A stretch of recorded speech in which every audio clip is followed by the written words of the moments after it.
Hey everyone, welcome back to Fiscal Voyage. I'm Felix. In today's video, we're going to talk about a stock that I recently purchased. It's a new position, and this stock is undervalued because you guys know I like to buy undervalued, high dividend growth stocks. So companies that continue to pay out dividends, continue to grow those dividends in a yearly basis.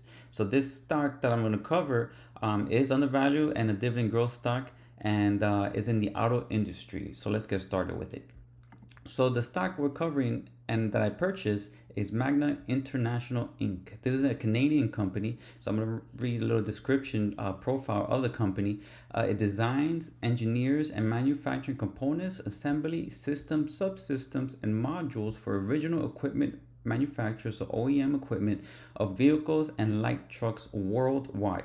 It operates through four segments: body exteriors, structures, power and visions, seating systems, and complete vehicles. So this company could basically make its own car, but basically they just make the parts for a lot of the manufacturer for the cars. So you can see here, year to date, the stock is down almost 16% at $49.84. So I bought it at $49.88. I can show you that here.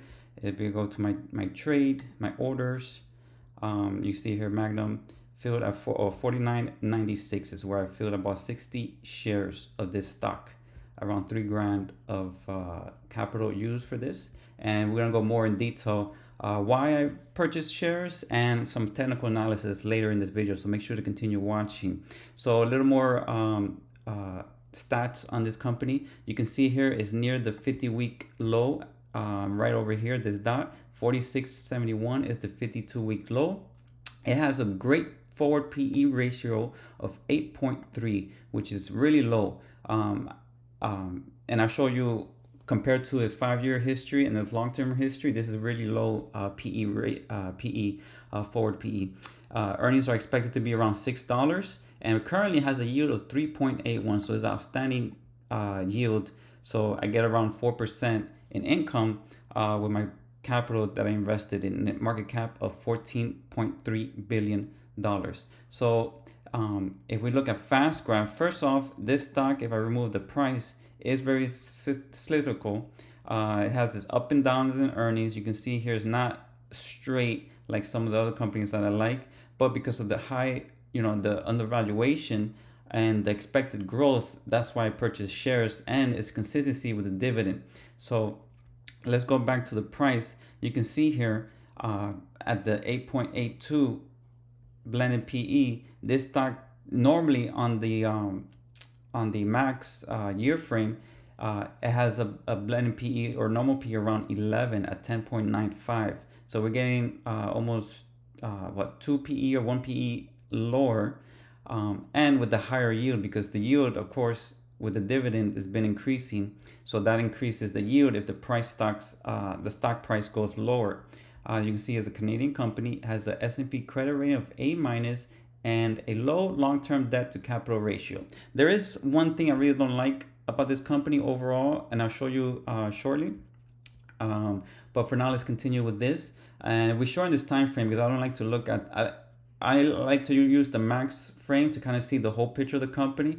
But for really evaluation and purchasing, I like to use the 10 years or 8-year mark. And then you can see here how it's under the normal PE around 11, and my custom PE around 10. Like for me, anything under 10 PE is extremely undervalued. And we're now, at 8.8 PE, and it could possibly go lower, and I'll show you that technically. But if it will revert back to 11 PE in the next few years, we can have almost 26% annual rate of return for the next few years, which is outstanding. While we wait, we have this 3.8% growing dividend. And let's make sure the dividend is safe. So we could look at operating cash flow, and you can see here the operating cash flow covers the dividend very nicely with a payout ratio around 16% based on 2023, and 16% also based on operating cash flow for 2024. And then free cash flow is a little more cyclical, but analysts are expecting that it will cover the dividends going forward. As you can see here, there's been a few years where it hasn't covered dividend, but they still paid it out. And you see in 2022, it didn't cover the dividend, but they continue to pay it out and grow it. And then as you can see here, this free cash flow is going to be tremendous driver for future dividend growth. So this is why I like and why I purchased this stock. If we go back to the 10-year, so you can see here, even if it revert back to a 10 PE, we could have 21% annual rate of return for the next 3 years, which is great. And you can see here, analysts are expecting 11% growth in earnings for 2024, 22% or 22% in 2025, and 7% in 2026. And we go to forecasting. Well, first, let's see how accurate the analysts are. Because the company is cyclical, analysts, for the most part, are 33% accurate, while the company beats estimates 25%, but it also misses 42%. So that's kind of like, but in 2-year time frame, it's a little more accurate here, but it still misses at 33%. And forecasting, we can see the long-term growth, expected to grow around 15%, and for the future. I think that's very optimistic, but maybe 10%, but still, because of the valuation around $49-50, it has plenty of room to run and grow your capital appreciation. And while you wait, it could you're receiving the income, a nice almost 4% dividend. So now we look at Morningstar here, look at some more valuation information. You can see price to sales at 0.34, average 5-year average at 0.46. This, for the most part, what I've seen through my history of evaluating companies, normally you see undervalued companies at 1.5, 1.4, 1.7, maybe even 2, depending how high quality this stock is. But for price to sell ratio, way under 1 is really undervalued. Price to earnings here, you can see here 11.9. This is based on just earnings, where FastGraph is based. This is based on adjusted operating earnings. So you can see here it's still undervalued based on the 5-year average. Price to book is undervalued based on the 5-year average. Right over here, 1.22 and 1.55, and the price to cash flow is undervalued based on the 5-year average. So the one thing, and let's cover some more stuff. Past 3-year analyzed revenues growth has been 9.44, operating income at 11% growth annualized for the past 3 years, and net income 17. So they continue to being profitable and continue to grow the profitability of the company.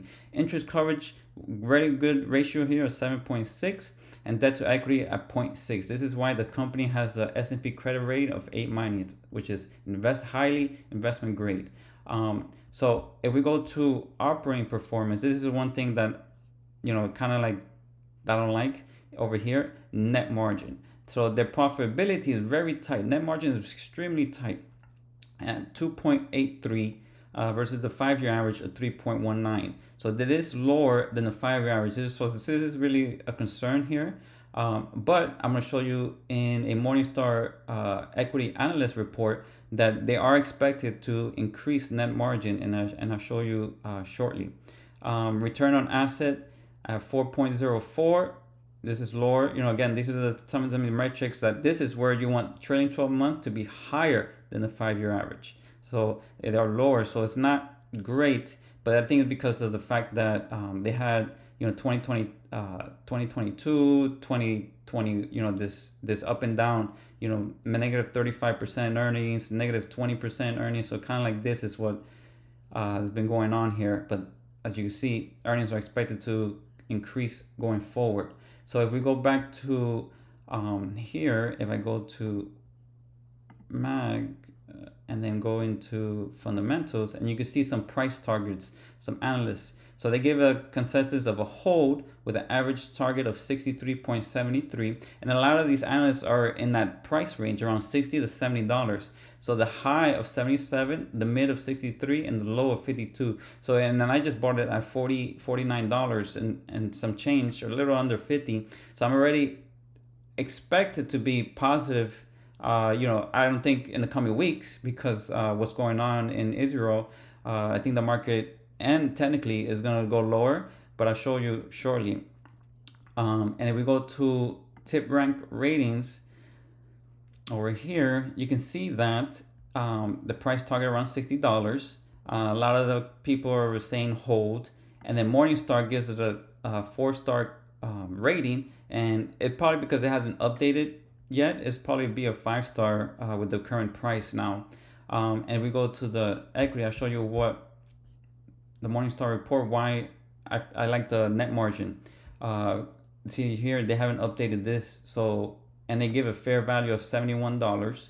And so we scroll down here, let me show you. So the net margin is one thing I didn't like, but you can see here, and estimates, they're expected to increase net margin, from 3.2 to 3.7 in 2023, 24, 3.7 and 4.6 in 2025. So they're expected, in this year and next year to increase profitability, and this explains why earnings are expected to be higher, over double digits. So this is one thing I liked. Earnings, you can see here, expected to be higher. Dividends also expected to be higher. And this again, price to sell is extremely low. Price to earnings is low.